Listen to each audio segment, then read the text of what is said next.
Assalamu alaikum students. Today we are going to solve exercise 1.3 of Thomas calculus और जो आज का हमारा टॉपिक है वो है डोमेन और रेंज किसी भी फंक्शन की कैसे कैलकुलेट की जाती है। इस चीज़ को हम आज सीखेंगे। तो सबसे पहले हमारे पास है डोमेन और रेंज की डेफिनेशन। तो बेसिकली डोमेन को डी से रिप्रेजेंट किया जाता है। इसके लिए जो सिंबल यूज किया जाता है वो डी है और रेंज के लिए जो सिंबल यूज किया जाता है वो आर है। डोमेन आप किसी भी फंक्शन एफ की इनपुट वैल्यूज को कहते हैं जो आप वैल्यूज उस फंक्शन में पुट कर सकते हैं, यानी कि ऐसी तमाम वैल्यूज जो कोई फंक्शन अलाउ करता है कि उसमें पुट की जा सकें उनको आप डोमेन ऑफ द फंक्शन कहते हैं। इसी तरह जब आप वो इनपुट करते हैं वैल्यूज किसी फंक्शन में और उसका जो आंसर आता है उसको रेंज ऑफ द फंक्शन यानी कि आउटपुट को रेंज ऑफ द फंक्शन कहते हैं। लेट से इसकी मैं एक एग्जांपल आपको देता हूं कि एफ ऑफ एक्स अगर आपके पास एक्स स्केयर के इक्वल है और इसमें अगर हम इनपुट वैल्यू की बात करें तो लेट से यहाँ पे इनपुट वैल्यू में एक्स इक्वल्स टू 2 लेता हूँ और जब आप x इक्वल्स टू 2 कंसिडर करेंगे तो f ऑफ x का आंसर आपके पास आ जाएगा 2 स्क्वायर इक्वल्स टू 4। तो ये आउटपुट वैल्यू हो जाएगी। तो इनपुट और आउटपुट वैल्यूज से मुराद इस तरह की वैल्यूज हैं कि कोई फंक्शन जो वैल्यूज अलाउ करता है कि उसमें पुट की जा सकें उन इनपुट वैल्यूज को डोमेन कहते हैं और रेंज आप कहते हैं आउटपुट वैल्यूज को, यानी कि वो वैल्यूज इनपुट वैल्यूज पुट करने पे जो आंसर आता है उसको रेंज कहते हैं। तो सिंपली आप इनपुट वैल्यूज को डोमेन और आउटपुट वैल्यूज को रेंज कंसिडर कर सकते हैं। और यूजुअली डोमेन एंड रेंज जो है वो रियल नंबर्स होते हैं आपके पास, ठीक है। Domain and range are often sets of real numbers. Real numbers में आपके पास पॉजिटिव नंबर्स, नेगेटिव नंबर्स और फ्रैक्शन की फॉर्म में जितने नंबर्स हैं वो सारे आ जाते हैं। इसी तरह -2, -4 सारे जितने भी नंबर्स हैं, -7/3, 4/3, कोई भी इस तरह के नेगेटिव, पॉजिटिव और फ्रैक्शन की फॉर्म में नंबर्स आ सकते हैं। लेकिन ऐसे नंबर्स नहीं आ सकते जिनमें आयोटा आ रहा हो, 7/2। तो ये आपके पास कम्प्लेक्स नंबर या इमेजिनरी नंबर्स होते हैं, तो इनको आप यूजुअली कंसिडर नहीं करते। तो अब हम इसको एग्जांपल से समझने की कोशिश करते हैं। लेट्स से हमारे पास जो पहली एग्जांपल है वो है y equals to x square. y equals to x square में आप x की कोई भी वैल्यू 0 से लेके इन्फिनिटी तक पुट करें तो आपके पास आंसर जो है वो एक डिफाइंड नंबर की फॉर्म में आएगा। फर्ज करें आप यहाँ पे 10 पुट कर दें तो y इक्वल्स टू 10 स्क्वायर आपके पास आंसर 100 आएगा। तो चाहे आप कितना ही बड़ा नंबर क्यों ना पुट कर दें, 10,000 या इवन 1 लाख अगर आप पुट कर दें तो आपके पास कोई ना कोई आंसर आएगा। यानी कि अगर आप इसका स्केयर लें तो आपके पास आंसर आएगा 1 × 10⁻10। तो x इक्वल्स टू 0 से इन्फिनिटी तक आप कोई भी वैल्यू ले सकते हैं। सिमिलरली आप -इन्फिनिटी से लेके कोई भी वैल्यू 0 तक अगर आप कंसिडर करें, यानी कि कोई भी नेगेटिव नंबर अगर आप कंसिडर करें तो तब भी आपके पास आंसर आएगा। यानी कि -57 कंसिडर करें, इसका स्केयर करें तो आपके पास कोई ना कोई नंबर आएगा।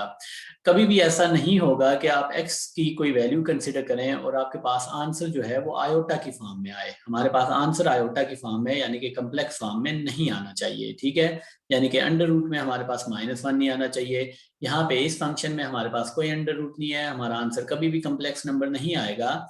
तो इसलिए हम जो अपनी डोमेन लिखेंगे वो ये होगी कि आप -इन्फिनिटी से लेके +इन्फिनिटी तक कोई भी नंबर कंसिडर कर सकते हैं। कोई भी नंबर अगर आप इस फंक्शन में y में पुट करेंगे तो आपका आंसर डिफाइंड फॉर्म में आएगा।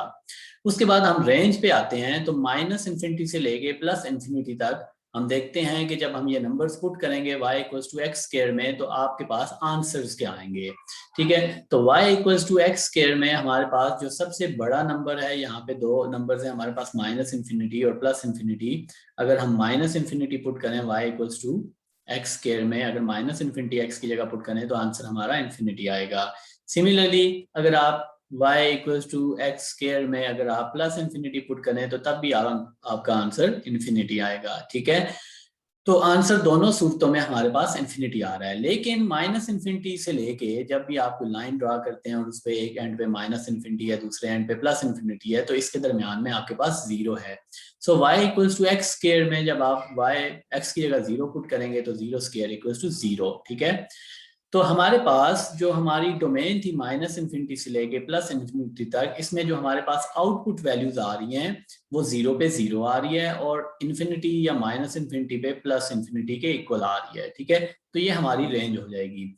इसमें अब हम देखते हैं कि जो हमने ये यहाँ पे कर्वी ब्रैकेट यूज किया है और यहाँ पे हमने नीचे स्क्वायर ब्रैकेट यूज किया है, इसका मतलब क्या है? माइनस इन्फिनिटी वाली साइड पे अगर आप देखें तो नेगेटिव साइड पे आप कोई भी वैल्यू चूज कर सकते हैं, यानी कि आपके पास ओपन इंटरवल है।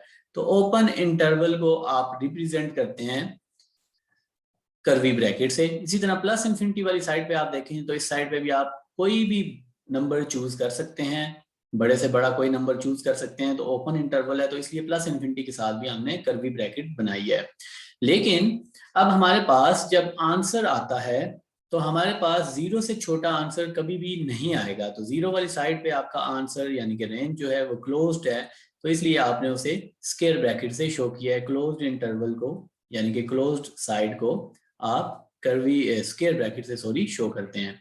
इसी तरह प्लस इन्फिनिटी वाली साइड पे आपके पास बड़े से बड़ा कोई भी आंसर आ सकता है, तो उसको हमने कर्वी ब्रैकेट से शो किया है। तो सिंपली हमने डोमेन और रेंज को चेक करना होता है। नेक्स्ट एग्जांपल है हमारे पास y इक्वल्स टू 1/x की। यहाँ पे y इक्वल्स टू 1/x है, y equals to 1 divided by x। यहाँ पे अगर आप देखें तो आप x की कोई भी पॉजिटिव वैल्यू चूज करें या बड़े से बड़े नेगेटिव वैल्यू भी चूज करें तो आपके आंसर जो है वो आएगा। यानी कि 1/100 आप कोई से बड़ा पॉजिटिव नंबर आप चूज कर लें तो तब भी आपका आंसर आएगा। आप बड़े से बड़ा नेगेटिव नंबर चूज कर लें x की जगह तो तब भी आपका आंसर आएगा, यानी कि -0.01। ठीक है, तो आप कोई भी बड़ा नंबर कंसीडर कर सकते हैं, यानी कि पॉजिटिव इन्फिनिटी की तरफ आप जा सकते हैं। इसी तरह आप माइनस इन्फिनिटी की तरफ भी जा सकते हैं। ठीक है, आपका आंसर कभी भी आयोटा की फॉर्म में नहीं आएगा। लेकिन x इक्वल्स टू 0 इस फंक्शन को अगर आप गौर से देखें तो x इक्वल्स टू 0 पे एक डिफरेंट बिहेवियर है। x इक्वल्स टू 0 पे आपके पास जो आंसर आएगा वो आएगा 1 divided by 0 which is equals to infinity. तो x इक्वल्स टू 0 पे क्योंकि एक डिफरेंट बिहेवियर है हमारे पास, तो उस डिफरेंट बिहेवियर को आप शो करते होते हैं। ठीक है, वो आप कैसे शो करते हैं कि जो हमारी डोमेन हो जाएगी वो होगी माइनस इन्फिनिटी से लेके 0 तक। 0 हमने 2 दफा लिखना है, 0 2 दफा इसलिए लिखना है क्योंकि 0 पे आपके पास एक डिफरेंट बिहेवियर आता है, फंक्शन जो है ब्लो कर जाता है, उसकी वैल्यू जो है अनडिफाइंड हो जाती है। यानी कि अनडिफाइंड का मतलब ये है कि इन्फिनिटी हो जाती है यहाँ पे 0 पे जब आप x की वैल्यू 0 पुट करते हैं। तो आप यहाँ पे इसको माइनस इन्फिनिटी से प्लस इन्फिनिटी भी लिख सकते थे कि आप कोई भी नेगेटिव नंबर या कोई भी पॉजिटिव नंबर चूज कर सकते हैं, लेकिन क्योंकि 0 पे एक डिफरेंट बिहेवियर था तो हमने इस इंटरवल को माइनस इन्फिनिटी से प्लस इन्फिनिटी इंटरवल को हमने उस नंबर तक ब्रेक कर लिया कि 0 पे हमारे पास एक अनडिफाइंड बिहेवियर आता है। तो माइनस इन्फिनिटी से 0 और फिर 0 से लेके प्लस इन्फिनिटी तक, और इन दोनों की हम यूनियन कर देंगे तो हमारे पास डोमेन बन जाएगी। अब डोमेन की बेसिस पे हम रेंज डिसाइड करते हैं। डोमेन हमारी इनपुट वैल्यूज हैं और रेंज हमारी आउटपुट वैल्यू होती है। हम देखेंगे अब कि इन इनपुट वैल्यूज पे यानी कि डोमेन की वैल्यूज पे हमारी आउटपुट क्या आती है। तो y इक्वल्स टू 1/x है, तो सबसे पहले अगर आप माइनस इन्फिनिटी पुट करें तो आपके पास आंसर क्या आएगा? आंसर 0 आएगा। इसी तरह जब आप y इक्वल्स टू 1/infinity यानी कि प्लस इन्फिनिटी पुट करें तो आंसर आपका 0 आएगा, और जब y में x की जगह 0 पुट करें तो आंसर इन्फिनिटी आएगा। तो मिनिमम वैल्यू हमारे पास 0 आ रही है और मैक्सिमम वैल्यू आपके पास इन्फिनिटी आ रही है। ठीक है, तो इसी तरह आप रेंज के कोरस्पॉन्डिंग भी लिख सकते हैं कि रेंज जो आपकी बनेगी वो आपके पास माइनस, यहाँ पे रेंज हमारे पास जो है वो मिनिमम वैल्यू 0 होगी और मैक्सिमम वैल्यू इन्फिनिटी होगी। ठीक है, नेक्स्ट हम अंडर रूट वाला एक केस जो है वो कंसिडर करेंगे, और अंडर रूट वाली हमारी एग्जांपल थी 4 - x वाली हम ले सकते हैं, या नीचे हम अगर देखें तो ये वाली एग्जांपल हम कंसिडर कर लेते हैं y equals to square root of 1 - x square. So y equals to square root of 1 - x square. अब हमने देखना है कि इनपुट वैल्यूज हमें कौन सी अलाउ है, कौन सी वैल्यूज हम इनपुट के तौर पे यहाँ पे पुट कर सकते हैं कि हमारा आंसर जो है वो हमेशा रियल नंबर की फॉर्म में आए, कम्प्लेक्स नंबर हमारे पास ना आए। तो अगर आप यहाँ पे x की वैल्यू 0 चूज करें तो आपके पास जो y का आंसर है वो आएगा √1 - 0 विच इज इक्वल्स टू 1। तो रियल नंबर आ रहा है, तो ये वैल्यूज हमारे पास करेक्ट हैं। अब x की वैल्यू अगर आप 1 चूज करें तो y का आंसर आपके पास आएगा 1 - 1 स्क्वायर 1 - 1 विच इज 0। तो ये आंसर भी रियल नंबर है, तो ये वैल्यू भी अलाउ है हमारे पास। लेकिन जैसे ही आप x की वैल्यू 2 चूज करेंगे, 1 से ऊपर जाएंगे आप, तो आपके पास जो आउटपुट वैल्यू आएगी वो आएगी 1 - 2 square which is equals to -3, और ये 3 आयोटा आपका आंसर आ जाता है। तो अंडर रूट में जब भी माइनस आता है तो वो आयोटा जनरेट करता है। तो हमारे पास ये वैल्यूज अलाउ नहीं है, आउटपुट हमारी आयोटा की फॉर्म में आ रही है, तो x इक्वल्स टू 2 आप चूज नहीं कर सकते। सिमिलरली जब आप x इक्वल्स टू 3 चूज करेंगे तो तब भी आपके पास y का आंसर जो है वो इमेजिनरी नंबर आएगा, या कम्प्लेक्स नंबर जिसको आप कहते हैं, आयोटा की फॉर्म में आएगा। तो x इक्वल्स टू 2 से बड़ी वैल्यू आप चूज नहीं कर सकते, ठीक है।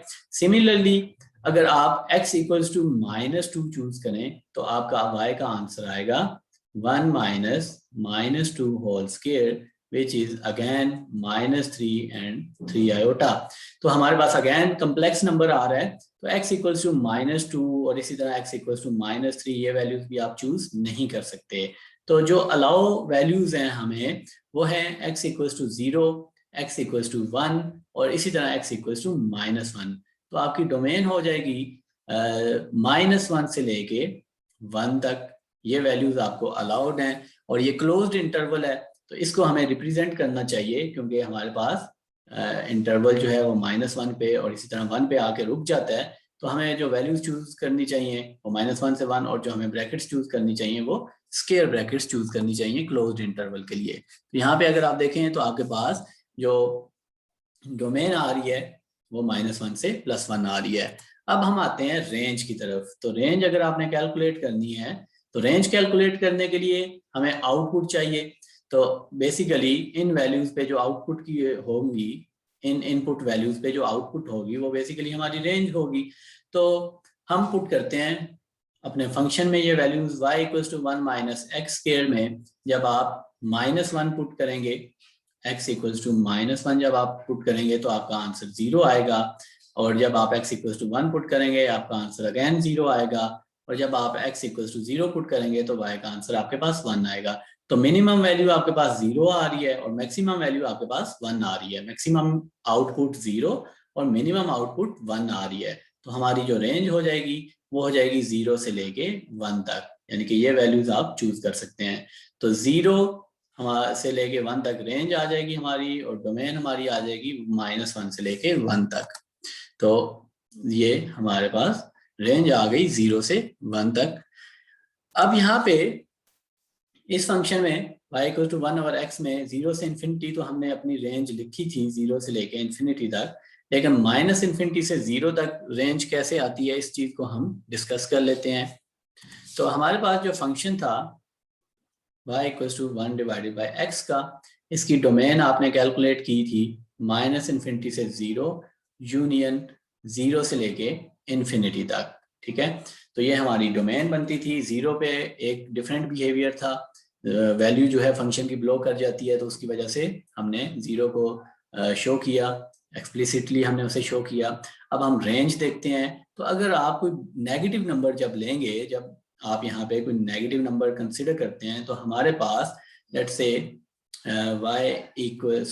x इक्वल्स टू, ये डोमेन जो है ये बेसिकली x की वैल्यूज आपके पास होती हैं, जो x की वैल्यूज आप चूज कर सकते हैं। तो आप -10 100 अगर कंसिडर करेंगे तो आपके पास जो y का आंसर आएगा वो 1 डिवाइडेड बाई -100 आएगा -0.01। इसी तरह अगर आप x की वैल्यू बहुत स्मॉल चूज करें -0.001, तो y का आंसर आपके पास आएगा 1000 और साथ में माइनस का साइन आएगा। आप पुट करके देख सकते हैं फंक्शन में।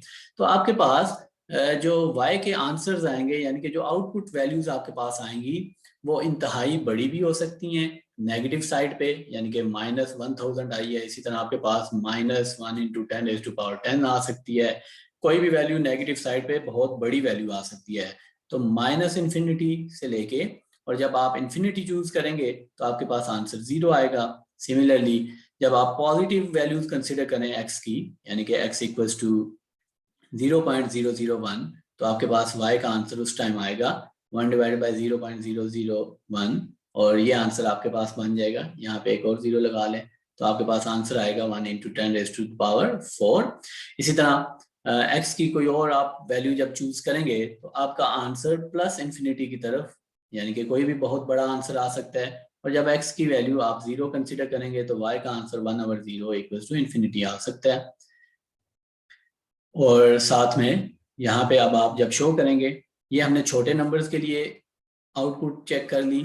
इसी तरह हमारे पास जो हमारी डोमेन है उसमें हमारे पास बहुत बड़े नंबर्स भी हैं, यानी कि x इक्वल्स टू 10,000 आप कंसिडर अगर करें तो y का आंसर आपके पास 1 divided by 10,000 which is equals to 0.001 आ जाएगा। ठीक है, तो बहुत छोटे नंबर भी आ सकते हैं, आपके पास प्लस इन्फिनिटी भी आ सकती है, तो हमारे पास 0 से लेके इन्फिनिटी तक दूसरा सेट बन जाएगा। जब आप नेगेटिव नंबर्स कंसीडर कर रहे थे तो माइनस इन्फिनिटी से 0 तक सेट बना, जब आपने पॉजिटिव नंबर्स छोटे और बड़े कंसीडर किए तो 0 से इन्फिनिटी तक सेट बना, तो रेंज आपके पास आ जाएगी माइनस इन्फिनिटी से 0 यूनियन 0 से इन्फिनिटी। तो इसमें बेसिकली ये बात थी कि हम अगर ये छोटे नंबर्स देखें तो ये इन्फिनिटी जनरेट करते हैं, हमारे पास नेगेटिव इन्फिनिटी भी, और इसी तरह जब आप पॉजिटिव स्मॉल नंबर्स कंसीडर करते हैं तो ये आपके पास प्लस इन्फिनिटी जनरेट करते हैं। तो ये डोमेन और रेंज का कंसेप्ट था हमारे पास। अब हम आते हैं एक्सरसाइज 1.3 पे। तो हमारे पास एक्सरसाइज 1.3 में जो क्वेश्चन हमने सॉल्व करने हैं वो हैं क्वेश्चन नंबर 1 से क्वेश्चन नंबर 6 तक, और फिर क्वेश्चन नंबर 15 से क्वेश्चन नंबर 20 तक। ये क्वेश्चन हमने सॉल्व करने हैं, डोमेन हमने फाइंड करनी है या फिर हमने रेंज फाइंड करनी है, और फिर हमने प्लॉट्स भी बनाने हैं। तो सबसे पहले हमारे पास क्वेश्चन नंबर 4 है, जिसमें आपको एक function F of T given है equals to 1 divided by 1 plus square root of T. तो ये फंक्शन आपको गिवन है। अब यहाँ पे हमने देखना है कि हम टी की कौन सी इनपुट वैल्यूज चूज कर सकते हैं कि हमारे पास जो फंक्शन का आंसर है वो आपके पास कम्प्लेक्स नंबर की फॉर्म में ना आए। ठीक है, तो यहाँ पे अगर आप देखें तो अंडर रूट टी है हमारे पास, तो जैसे ही टी की आप नेगेटिव वैल्यू कंसिडर करेंगे तो आपके पास आंसर आना शुरू हो जाएगा कम्प्लेक्स फॉर्म में। फर्ज करें अगर आप टी की -1 वैल्यू कंसिडर करें तो एफ ऑफ टी जो है आपके पास उसका आंसर आ जाएगा 1 divided by 1 plus -1 which is 1 divided by 1 plus iota. तो ये वैल्यूज हमारे पास अलाउ नहीं है, क्योंकि नेगेटिव वैल्यूज कोई भी आप कंसिडर करेंगे तो वो आयोटा जनरेट करेंगी, लेकिन आप t की कोई भी पॉजिटिव वैल्यू कंसिडर कर सकते हैं। फर्ज करें आप t की वैल्यू 1 कंसिडर करें तो आपके पास आंसर रियल नंबर की फॉर्म में आएगा। t की वैल्यू 100 या इवन 10,000 आप कंसिडर करें, कोई भी बड़ी वैल्यू, पॉजिटिव बड़ी वैल्यू कंसिडर करें तो आपके पास आयोटा कभी भी नहीं आएगा। इसी तरह आप t की वैल्यू अगर 0 कंसिडर करें तो तब भी आंसर आपके पास 1 divided by 1 plus 0 equals to 1 आता है। ठीक है, तो इस केस में अब हम देख सकते हैं कि अगर आप t की value large number infinity consider करें तो f ऑफ t का आंसर आपके पास आएगा 1 divided by 1 plus under root infinity which is 1 divided by 1 plus infinity, 1 divided by infinity equals to 0। तो हम कोई भी 0 से लेके इन्फिनिटी तक पॉजिटिव वैल्यू कंसीडर कर सकते हैं, लेकिन t equals to -1 -2 negative value consider नहीं कर सकते क्योंकि उन पे आयोटा आ जाता है। तो हमारी जो डोमेन हो जाएगी वो हो जाएगी 0 से लेके इन्फिनिटी तक। 0 वाली साइड पे क्लोज्ड इंटरवल है, इन्फिनिटी वाली साइड पे ओपन इंटरवल है, तो ये ब्रैकेट्स हमारी हो जाएंगी। अब हम आते हैं रेंज पे। जब आप 0 पुट करें तो आंसर 1 आता है हमारा, ये जिस तरह से हमने फाइंड किया, और जब आप इन्फिनिटी पुट करें तो आंसर 0 आता है। तो 1 और 0, तो 0 क्योंकि छोटा नंबर है तो उसे पहले आप लिखेंगे, और 1 आपके पास बड़ा नंबर है तो उसको आप राइट साइड पे लिखेंगे, तो ये आपकी रेंज बन जाएगी। ठीक है, इस तरह से हमने डोमेन और रेंज कैलकुलेट करनी है।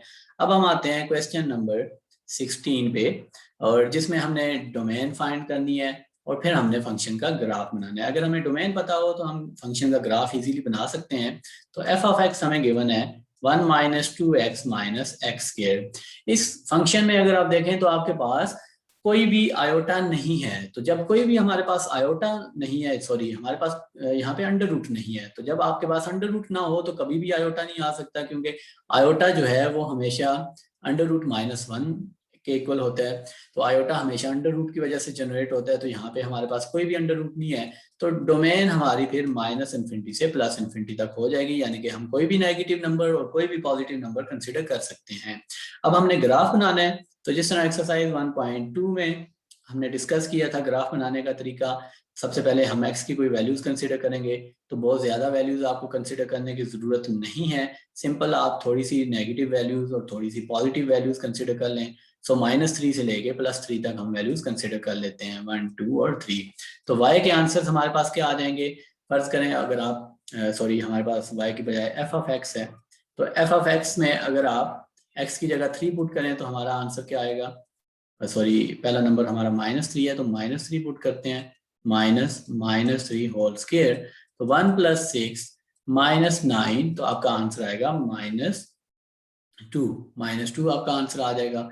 तो इस तरह से आप अपने टेबल जो है उसको कंप्लीट कर लेंगे। यहाँ पे आंसर 1 आएगा, फिर 2, फिर 1, फिर -2, फिर -7 और फिर -14। तो ये हमारे पास टेबल बन गया। अब इस टेबल के अकॉर्डिंग आप अपनी वैल्यूज को प्लॉट कर सकते हैं। तो लेट्स से ये x की वैल्यूज हैं और इस एक्सिस पे हमारे पास y की वैल्यूज हैं। तो सबसे पहले x हमारा -3 से +3 तक जा रहा है, तो आपने -3 से +3 तक x पे लेबलिंग कर लेनी है, 1, 2 और 3, -1, -2 और -3। और y हमारा मैक्सिमम अगर आप देखें तो पॉजिटिव साइड पे 2 तक जा रहा है और नेगेटिव साइड पे -15 तक जा रहा है, तो आपने उसके अकॉर्डिंग लेबलिंग करनी है। तो लेट्स से ये 5 है, ये 10 है, अगेन ये 5, ये आपके पास 10 है और ये 15 है और ये माइनस है, तो इनके साथ माइनस आ जाएगा। अब हमारा पहला पॉइंट था, अगर आप पहला पॉइंट अपना ये देखें तो x की वैल्यू -3 और y की वैल्यू -2। तो x की वैल्यू -3 और y की वैल्यू -2, तो हमारे पास ये पॉइंट जो बनेगा ये यहाँ पे कहीं बन जाएगा। उसके बाद नेक्स्ट पॉइंट हमारा -2 पे वैल्यू 1 के इक्वल है, तो यहाँ पे पॉइंट बनेगा। नेक्स्ट हमारा पॉइंट ये वाला है, x = -1 पे वैल्यू 2 के इक्वल है, तो यहाँ पे कहीं पॉइंट बन जाएगा। उसके बाद x = 0 पे वैल्यू 1 है, तो यहाँ पे पॉइंट आ गया आपका। इसी तरह आप चलते जाएंगे। तो नेक्स्ट हमारे पास है x = 1 पे वैल्यू -2 है, तो यहाँ पे पॉइंट बन जाएगा। x = 2 पे वैल्यू -7 है, तो आपका पॉइंट यहाँ पे कहीं बनेगा। और इसी तरह x = 3 पे वैल्यू -15 है, तो ये आपका कहीं पॉइंट बन जाएगा। इन सारे पॉइंट्स को आप फ्री हैंड से मैच करते जाएंगे, तो ये आपके फंक्शन का ग्राफ बन जाएगा। तो इस तरीके से आप फंक्शन का ग्राफ बनाएंगे। नेक्स्ट एक क्वेश्चन नंबर 20 है, काफी इंपॉर्टेंट क्वेश्चन है आपके पास, क्वेश्चन नंबर 20, जिसमें आपने फाइंड करनी है डोमेन ऑफ द फंक्शन और उसके साथ साथ आपने प्लॉट करना है फंक्शन को। फंक्शन आपको गिवन है g(t) = 1 / t mod। मॉड का मतलब ये होता है कि वो नेगेटिव वैल्यूज को भी पॉजिटिव कर देता है। हमने एक्सरसाइज 1.1 के लेक्चर में इसको डिस्कस किया था। अब यहाँ पे अगेन कोई आपके पास अंडर रूट नहीं है, तो कभी भी आपके पास कम्प्लेक्स नंबर जनरेट नहीं होगा, इसलिए आप x की कोई भी नेगेटिव वैल्यू और कोई भी पॉजिटिव वैल्यू कंसिडर कर सकते हैं। तो डोमेन आपके पास आ जाएगी -∞ से लेके 0 तक और यूनियन 0 से लेके इंफिनिटी तक। 0 को हमने एक्सप्लिसिटली इसलिए मेंशन किया है कि जब आप t की वैल्यू 0 पुट करते हैं तो आपके पास आंसर 1 / 0 = इंफिनिटी आ जाता है, इसलिए हमने उसको मेंशन किया है। तो अब हमारे पास ये डोमेन बन रही है कि आप कोई भी नेगेटिव नंबर चूज कर सकते हैं, कोई भी बड़े से बड़ा पॉजिटिव नंबर की साइड पे जा सकते हैं। 0 पे जो आपके पास फंक्शन है वो ब्लो कर जाता है और उसका डिफरेंट बिहेवियर आ जाता है। तो यहाँ पे t की वैल्यू और यहाँ पे हम g(t) की वैल्यूज लिखते जाएंगे। आपने थोड़ी सी नेगेटिव वैल्यूज और थोड़ी सी पॉजिटिव वैल्यूज कंसीडर कर लेनी है ग्राफ बनाने के लिए। तो लेट्स से अगेन हम -3, -2, -1, 0, 1, 2 और 3 ये वैल्यूज हम कंसीडर कर लेते हैं। अब यहाँ पे जब आप x = t की जगह -3 पुट करेंगे, यानी कि g(t) = 1 / -3, मॉड का मतलब ये होता है कि वो नेगेटिव नंबर को भी प्लस कर देता है, तो 1 / 3 आपके पास 0.3 आ जाएगा। तो ये हम टेबल इस तरह से ड्रा करते जाएंगे, 0.5, 1, 0 पे आंसर इंफिनिटी आ जाता है और उसके बाद 1 पे आंसर आपका 1 आ जाएगा और अगेन फिर 0.5 और 0.3। तो अब हमने इसको ड्रा करना है।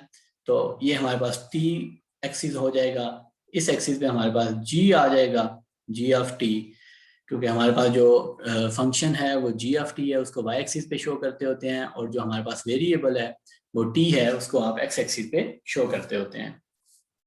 अब हमने टी और माइनस टी पे हमारी जो वैल्यूज हैं वो 3 तक जा रही हैं, तो उनको 3 तक आप यहाँ पे मेंशन कर लेंगे। सो -3, -2, -1, फिर 0, 1, 2 और 3।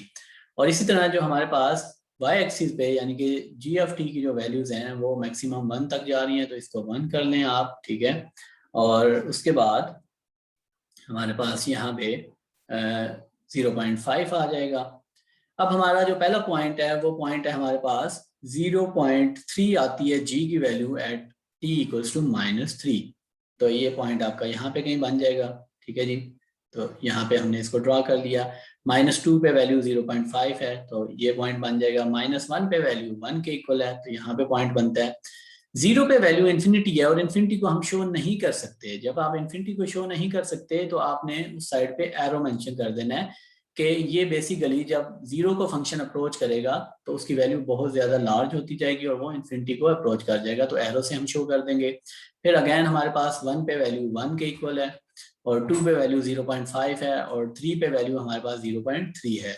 तो इसको भी अगेन आप यूं मैच करेंगे और जब आप 0 की तरफ जाते हैं तो आंसर इन्फिनिटी होना शुरू हो जाता है, तो इसको भी एरो से मैच कर देंगे। ये आपके पास इस फंक्शन का ग्राफ बन जाएगा। इस तरह से आपने डोमेन और रेंज कैलकुलेट करनी होती है और उसके कोरिस्पोंडिंग उन वैल्यूज में से थोड़ी सी वैल्यूज चूज करके आप फंक्शन का ग्राफ बना सकते हैं। अब नेक्स्ट लेक्चर में हम एक्सरसाइज 1.4 जो है वो स्टडी करेंगे, जिसमें हम फंक्शंस की डिफरेंट टाइप्स स्टडी करेंगे, even odd functions, trigonometric functions, algebraic functions, और उसके साथ साथ हम इवन और ऑड फंक्शंस की पैरिटी चेक करना भी सीखेंगे। तब तक अपना ख्याल रखें। अल्लाह हाफिज।